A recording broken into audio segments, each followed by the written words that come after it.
बढ़ेंगे खबरों में आगे। गोला सीट पर उपचुनाव के लिए वोटिंग जारी है और आपको अपडेट बताते चले, दोपहर 3 बजे तक 44.05% मतदान हुआ है और उपचुनाव के लिए शाम 6 बजे तक वोटिंग होगी।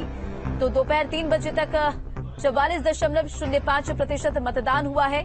तो गोला गोकर्णनाथ सीट पर उपचुनाव जारी है।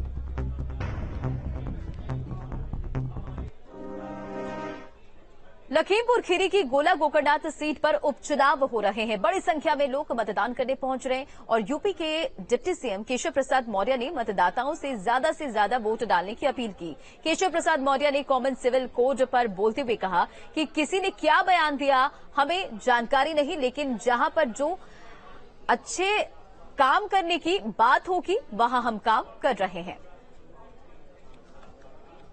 सभी लोगों से अपील है, गोला विधानसभा क्षेत्र के एक मतदाता से घरों से निकलें, भारी मतदान करें। विकास के लिए, लोकतंत्र की मजबूती के लिए मताधिकार का प्रयोग जरूरी होता है और सबसे बार बार यही आग्रह है कि पहले मतदान फिर जलपान। केशव जी, जो मंत्री है भानु प्रताप जी, उन्होंने कहा है कि 2024 से पहले उत्तर प्रदेश समेत कई राज्यों में कॉमन सिविल कोड लागू होगा। अब मेरी उनसे बात नहीं हुई है, लेकिन उन्होंने किस परिप्रेक्ष्य में कहा है और उन्होंने जो कहा होगा उसका यथार्थ आप जानते होंगे, लेकिन जहां पर भी जो भी अच्छे काम करने की आवश्यकता होती सरकार करती। मुझे लगता है कि जो इस प्रकार की बातें कर रहे हैं वह नहीं जानते हैं कि संस्कार क्या होते हैं। अगर संस्कारों की मर्यादा वह जानते तो शायद मैं समझता हूं कि इस प्रकार का कोई बयान न देता। जो मां के रूप में जिनके चरण दर्शन करने वाले बीरबल लक्ष्मण जी के बारे में इस प्रकार का बयान देते हैं तो उनकी बुद्धि पर तरस आता है। बीजेपी और एसपी में यहां पर मुख्य मुकाबला है। वहीं ब्रजेश पाठक ने जीत का दावा किया है। उन्होंने कहा कि बीजेपी प्रत्याशी अमन गिरी भारी बहुमत से जीत कराएंगे। सुनिए।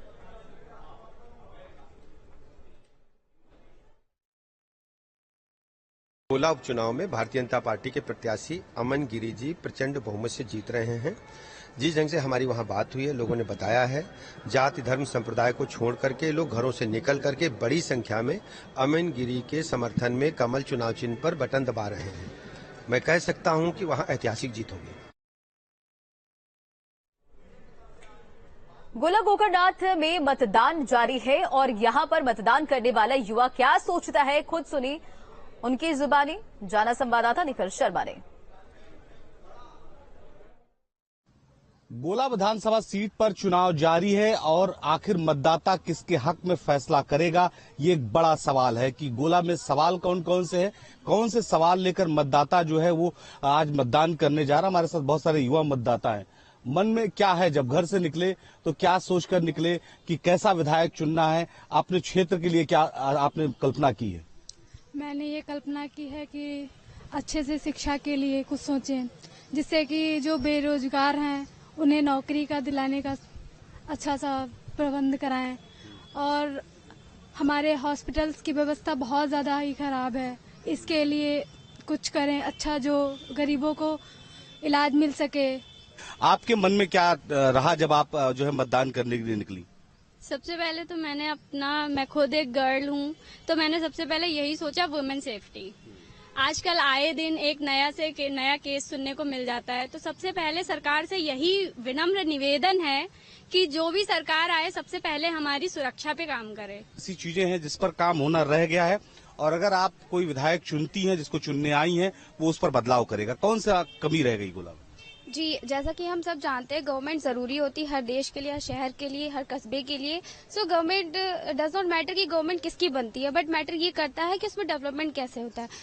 जैसे फैसिलिटीज अबाउट द एजुकेशन से रिलेटेड, वुमेन सिक्योरिटी से related, everything does not matter for government किसकी बनती है। हाँ जी, गवर्नमेंट तो बन नहीं रही, लेकिन विधायक आप जरूर अपना चुन रही हैं। तो जो युवा मतदाता है उनके मन में जो ख्याल है सबसे महत्वपूर्ण वो ये है कि गोला का जो है वो डेवलपमेंट कितना तेजी के साथ हो सके, उसका विकास कितना तेजी के साथ हो सके, सबसे अहम मुद्दा यही है। हालांकि जो महिलाएं हैं वो ये कहती हैं कि जो महिला सुरक्षा का बिंदु है वो बहुत महत्वपूर्ण है गोला में। लखीमपुर से वीडियो जर्नलिस्ट सैफुल हसन के साथ निखिल शर्मा, न्यूज स्टेट उत्तर प्रदेश।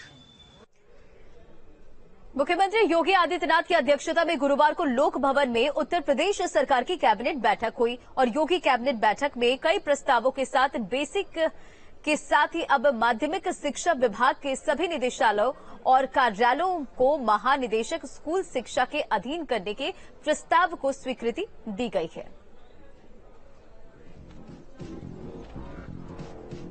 अलग होंगे और माध्यमिक शिक्षा के निदेशक अलग होंगे। इसके अतिरिक्त एक महानिदेशक का पद जो अभी तक केवल बेसिक शिक्षा को गवर्न करता था, अब बेसिक शिक्षा और माध्यमिक शिक्षा को दोनों को गवर्न करेगा।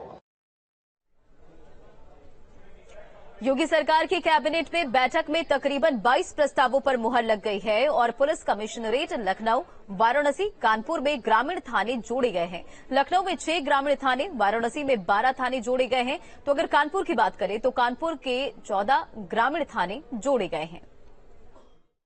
6 लखनऊ के, 12 बनारस के और 14 कानपुर के। नोएडा पहले से ही सारा नोएडा एक ही पुलिस प्रणाली के अंतर्गत था, वो पुलिस आयुक्त के अंतर्गत। इसको जो पुनर्गठन किया गया उसमें ग्रामीण क्षेत्र शामिल कर दिया गया, इसमें इतना किया गया। उत्तराखंड के लोक पर्व इगास बग्वाल को मनाने के लिए कई सालों से महिला जो मुखिल है वो चला रहे हैं और बीजेपी के राज्यसभा सांसद अनिल बलूनी को उनके मकसद में कामयाबी लगभग मिलती दिख रही है। पूरे प्रदेश में इगास बग्वाल की तैयारी देखी जा रही है और इसी बीच राज्यसभा सांसद अनिल बलूनी ने न्यूज स्टेट के संवाददाता से खास बातचीत की। सुनिए। उत्तराखंड में लोक पर्व इगास को बड़ी धूमधाम से मनाया जा रहा है। पहली बार वहां पर राजकीय अवकाश भी घोषित किया गया है। राज्यसभा सांसद बीजेपी के अनिल बलूनी जी हमारे साथ इसमें बातचीत के लिए मौजूद हैं। सर, बड़े पैमाने पर इस बार इगास को मनाया जा रहा है और आपने काफी हद तक प्रयास किए हैं इस दिशा में। सर, क्या प्रतिक्रिया है इसकी? देखिए, इगास हमारे उत्तराखंड का बहुत ही महत्वपूर्ण लोक पर्व है। इसे गढ़वाल में इगास बोलते हैं और कुमाऊं में बूढ़ी दिवाली नाम से इसको मनाया जाता है। बहुत समय से हम लोगों का लगातार प्रयास था कि जैसे अन्य प्रांतों में भी कोई ना कोई उनके लोक पर्व हैं, हमारे भी कुछ लोक पर्वों पर चर्चा हो और उसको प्रदेश में लोग जाने, देश में भी लोग जाने। तो हम लोग लगातार इसके लिए प्रयास में लगे हैं कि इगास को थोड़ा लोकप्रियता हो और पहाड़ की संस्कृति, हमारे पहाड़ का खान पान, हमारे पहाड़ के रीति रिवाज, उनसे भी दुनिया परिचित हो सके। तो हम लोगों ने इगास पे मनाना शुरू किया और काफी बड़ी संख्या में अब लोग मनाने भी लगे हैं। इस बार कल यानी कि 4 तारीख को इगास का कार्यक्रम है। मैं सभी उत्तराखंड वासियों से आपके चैनल के माध्यम से भी आग्रह करता हूं, अनुरोध करता हूं कि वह सब इगास मनाएं और उत्तराखंड की जो समृद्धशाली हमारी लोक संस्कृति है इसके बारे में और पूरे विश्व को भी पता लगे।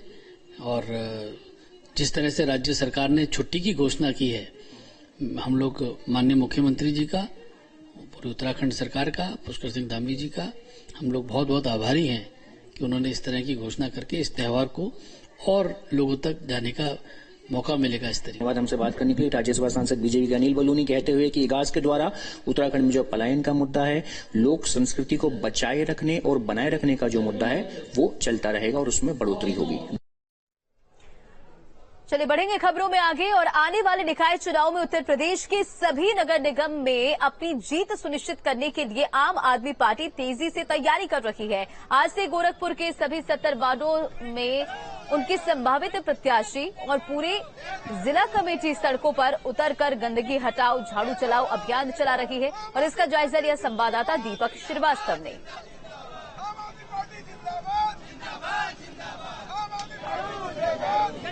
यूपी में होने वाले नगर निकाय चुनावों को लेकर के बीजेपी ने जहां अपनी तैयारियां पूरी कर ली हैं, वहीं अब विपक्ष भी पूरी तरह से इस चुनाव को जीतने के मूड में नजर आ रहा। आम आदमी पार्टी आज गोरखपुर में एक बड़ा प्रदर्शन कर रही है, सड़कों पर झाड़ू लेकर के निकली है और जितने 70 वार्ड हैं उन सभी 70 वार्डों में जो भी आम आदमी पार्टी के संभावित प्रत्याशी हैं, जो मेयर के प्रत्याशी हैं, जिनको चुनाव लड़ना है, वो आज इस प्रदर्शन में शामिल हो रहे हैं। पूरे शहर में आज इस तरह के प्रदर्शन किए जा रहे हैं। यह और किस तरह से तैयारियां हैं, झाड़ू के जरिए किस तरह से आप बीजेपी के कब्जे में जितने अभी तक सीटें रही हैं उसको लेने का प्रयास करेंगे। क्या है इस बार का एजेंडा आपका? देखिए, हम लोगों का एजेंडा सबसे बड़ा ये है कि नगर निगम में जो भ्रष्टाचार ये इन लोगों ने फैला रखा है, 20 साल से ये लोग नगर निगम को अपना आय का साधन बना करके लूट रहे हैं और नागरिक सुविधाओं से जनता को वंचित रखे हुए हैं। जो जनता को सुविधाएं मिलनी चाहिए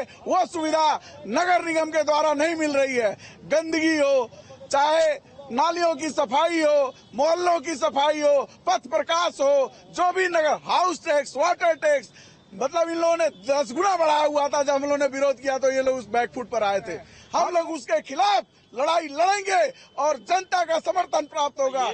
आप की टीम जिस हिसाब से यहाँ पे दावे कर रही है, ये मुख्यमंत्री का शहर है। पिछले कई सालों से यहाँ पे बीजेपी के ही लोग जीतते चले आए। कैसे आप इसमें आपको लगता है कि आप जीत दर्ज करा पाएंगे? सबसे बड़ी बात मैं आपको बता दूं कि मुख्यमंत्री का शहर है, आपने खुद का और सब जानते हैं। लेकिन जिस तरीके से आज हमारे मुख्यमंत्री जी सिर्फ चुनावी मशीनरी बन चुके हैं, क्या मुख्यमंत्री जी को अपने गृह जनपद में आज डेंगू जिस तरीके से पैर पसारा हुआ है, उसे छोड़ करके वो दूसरे चुनावी सभाओं में जा करके जिस तरीके से अपना गुणगान कर रहे हैं, क्या वो बताते हैं वहां के लोगों को कि गोरखपुर के अंदर आज डेंगू की वजह से सैकड़ों लोग इलाज के अभाव में रिफर किए जा रहे हैं, कितने लोग मौत से जूझ रहे हैं? तो इसी नतीजे की आस में आम आदमी पार्टी अब सड़कों पे उतर रही है, हाथों में झाड़ू लेकर के, और दावा किया जा रहा है कि आने वाले नगर निगम के चुनाव में आम आदमी पार्टी इस बार काफी संख्या में वार्डों में जीत दर्ज कराएगी और एक बड़ा उलटफेर करेगी।